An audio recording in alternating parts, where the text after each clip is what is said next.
Bonjour, bonsoir à toutes et à tous. Merci de votre fidélité à la télévision Pacifique. Bienvenue, mesdames et messieurs, dans cette édition de nouvelles. À la une de l'actualité, 4 morts et 2 blessés.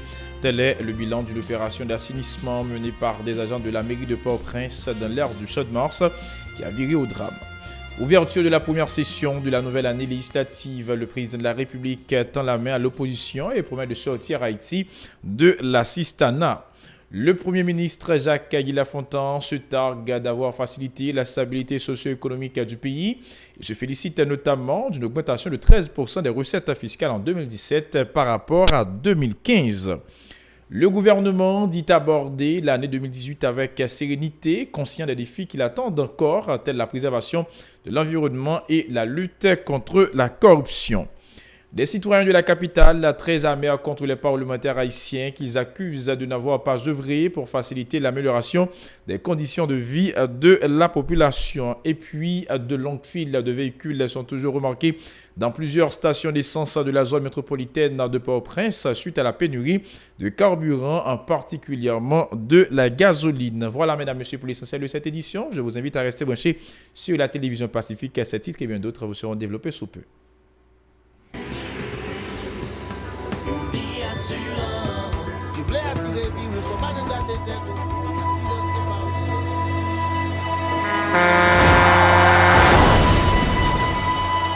En général, moun pa reme pran assurance. Yo considéré que son l'argent rejeté. Et pourtant, l'argent assurance te doué dans budget ou à côté l'argent kayak, l'argent manger. Li là pour les deux ou traverser un mauvais pas. Gardez tout à côté ou ouais comment gros problème qu'on entre sur monde sans attendre. Mandez Dieu pardon, ça qu'arrive autour. Une assurance dit ou précaution pas capon. Les malheurs arrivés, les faux amis flair saison a fait comme si on pas de jambe connaît. Une assurance après ta faire pour le jour, continuer vivre la vie ou quitter ce course là dans main nous. Une assurance. Vivez en toute assurance. Rebonjour, bonsoir à toutes et à tous. Bienvenue, mesdames, messieurs, dans le développement de cette édition de nouvelles. Comme annoncé, et en titre, 4 agents du service de la voirie de la mairie de Port-au-Prince ont perdu la vie lundi après-midi après avoir été emportés par une trombe d'eau alors qu'ils s'activaient dans des égouts situés à proximité du ministère de la Culture dans l'aire du Champ-de-Mars de Port-au-Prince. Les corps sans vie ont été repêchés grâce à la diligence d'un de leurs collègues. Ils étaient 6 à opérer à l'intérieur d'un égout au moment du drame. Les 2 autres blessés ont été évacués dans un hôpital en vue de recevoir les soins que nécessite leur cas. Des témoins racontent au micro de Rigor Noël. Nous regardons, c'est 4 jeunes garçons qui peuvent être à fleur de l'âge, mais qui ont madame, qui ont petite, qui travaillent dans une condition qui est très exécrable, que l'État, qui c'est l'État d'Haïti, pas même mettre en mesure pour faire travail là. On a posé la question, est-ce que l'État est responsable dans le pays? Parce que, bien pas que, les gens ont tout ego ça. Et, petit job ça fait, qui va même toucher même, qui est madame. Et encore, pour aller tout sous, suivre après, ou bien pour par exemple, mon terme, pour aller sans barrer, c'est famille qui parle plein de radio toute journée là, donc pour un terme, vous faites. Arrête-moi, je n'ai mon yo qui a porté tout ego.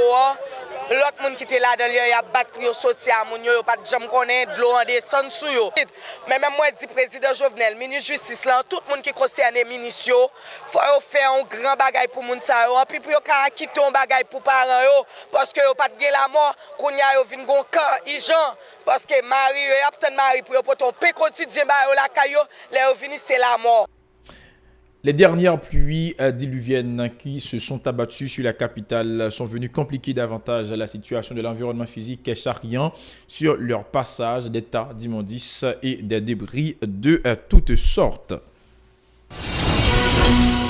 Dossier politique, le président de la République dit avoir toujours été à l'écoute de l'opposition, une opposition républicaine et démocratique qui doit contribuer à la lutte pour la justice sociale dans le pays, préconise Jovenel Moïse dans son discours sur l'état de la nation à l'occasion de la rentrée parlementaire. M. Moïse invite ces derniers à mettre fin aux luttes fratricides qui font regresser le pays.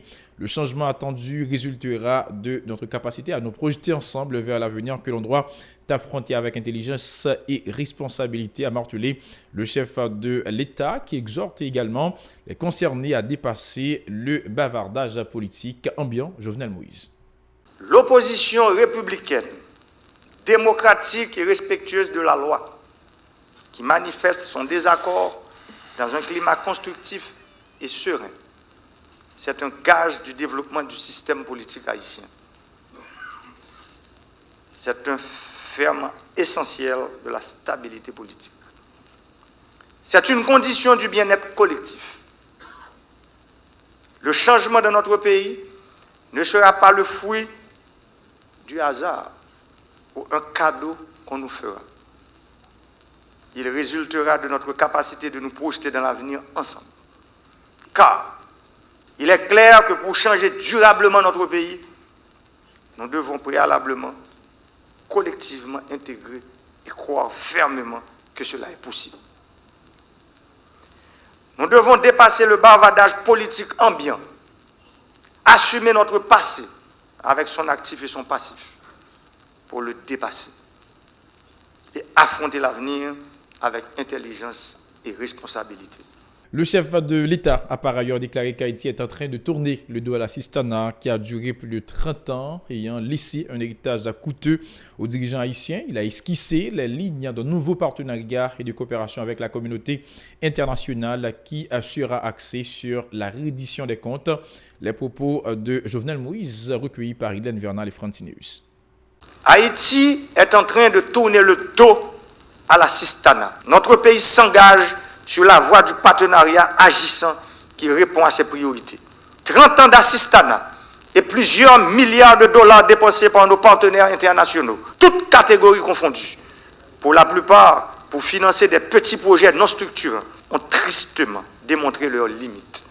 Ils ont laissé un héritage lourd et coûteux en termes d'affaiblissement de l'État et de perte de confiance des citoyens dans les institutions de la République et dans leurs dirigeants.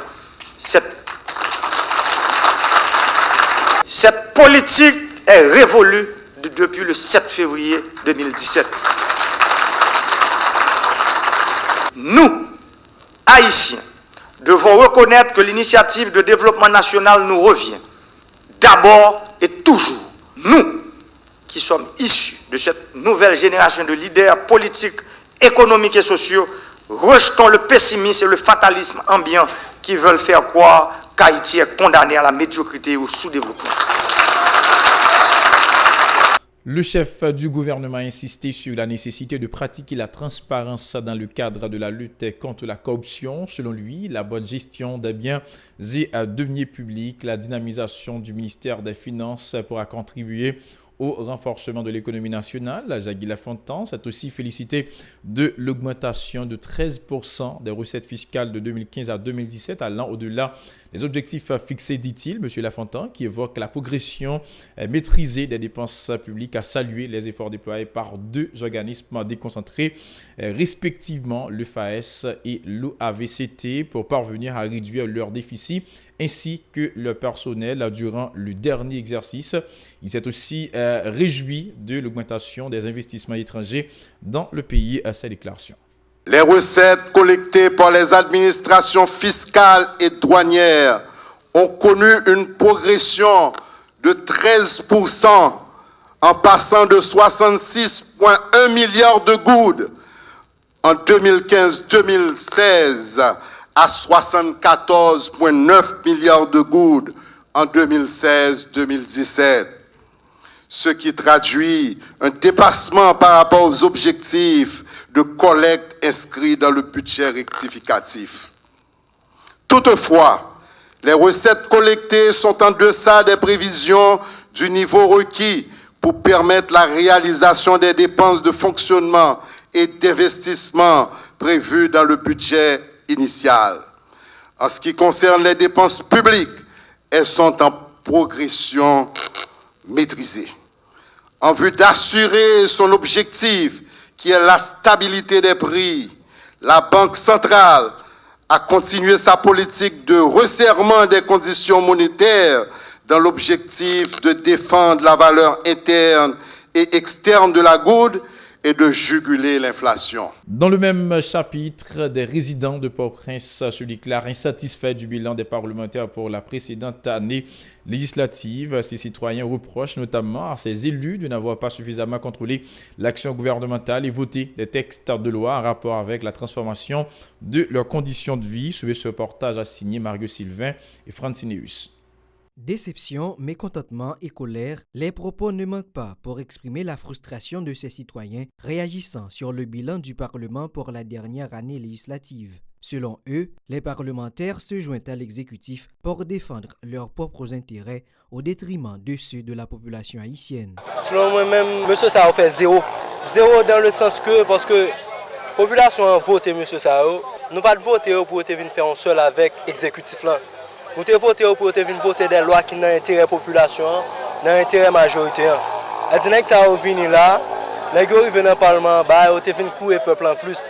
Parce que dans la loi que nous avons voté, c'est pour protéger les volets en bas, pour protéger plus de monde qui a fait mal dans le pays. Pour Gapil, le sénateur, ça nous a pensé, nous avons regardé sur le papier, nous avons dit, mais qui ça nous va le voir, même nous avons choisi comme sénateur pour nous voir dans la Chambre Sénat, pour moi-même, c'est où tu as sorti plus mal en bas. Des projets et propositions de loi demeurent encore dans les tiroirs de l'institution parlementaire, ont indiqué ces Port-au-Prinsiens. Le peuple haïtien ne connaîtra d'amélioration au niveau de ses conditions de vie qu'à travers un engagement ferme de ses représentants au Parlement, soulignent ces citoyens. Bon, à mon humble avis, pour moi, la production était faible pour moi-même. Je vais zéro pour eux, parce que malgré l'ouverture, nous n'avons pas de ministre, parce que nous avons environ 90 jours, nous connaissons environ 90 jours, le gouvernement n'a pas de ministre.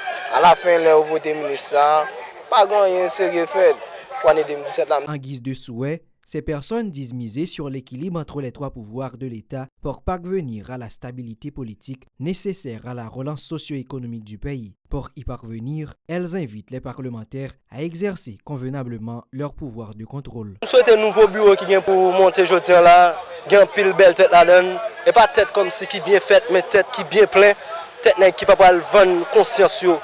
Pour 1 million de gouttes qui va vendre conscience pour l'argent poisson. Ça que moi pour nouvelle année législative ça qui va commencer jeudi là, moi souhaite que c'est pas PHT qui est allié seulement que me va joindre dans bureau ça parce qu'il faut de l'opposition pour un pays marcher. Les présidents des deux branches du Parlement haïtien se sont notamment félicités de l'approbation d'une vingtaine de projets et de propositions de loi au cours de la précédente année législative. L'ouverture de la nouvelle année législative le 8 janvier a été l'occasion pour les autorités de réitérer leur détermination à œuvrer en vue de rehausser l'image du pays dans tous les domaines.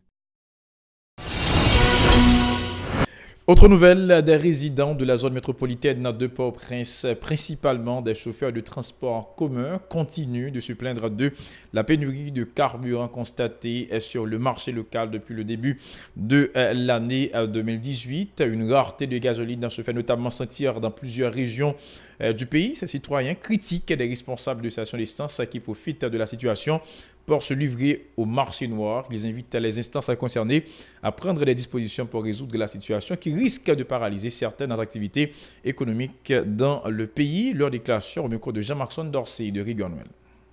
Puis le machine de là, je dis baguette et puis on vire aller. Je me dis aller dans Capois pour les jeunes filles là. Pas gagné, virer Cafoutifou, pas gagné. Moi vinn là, pas gagné encore. Bon, pas gagner déplacement pas là. Je m'attends pour moi. Les responsables Gaza qui parlent de Gaza, nous-mêmes, moi-même, pas comme pour ça. Nous avons une difficulté après. Chaque fois que nous passons, pas de gaz. Pour fonctionner dans le pays, pour ne pas de gaz pour fonctionner, nous avons pas de gaz pour camper dans le pays. Nous avons remis du gouvernement, sinon nous avons géré, que pour prendre en charge. Un gaz même. Ça a monté comme si il a fait ma bouche à gaz là. Vraiment, c'est gaz là, il n'y a pas de gaz. Bah, c'est pas logique. Vraiment, même marcher un gaz pour $70 pour me travailler. Ça c'est 50 gouttes obligé de monter $15 parce que on veut gaz en cher. Si pas gain gaz on paye tant qu'on bloqué. Mais si c'est quoi man gaz en retard obligé pour responsabilité parce que pour ça nous voter nous-mêmes. Mesdames et messieurs, c'est ici que prend fin cette édition de nouvelles. Merci à vous qui l'avez suivi. Je vous invite à rester branchés sur la télévision Pacifique, la chaîne 54 pour la suite de cette programmation.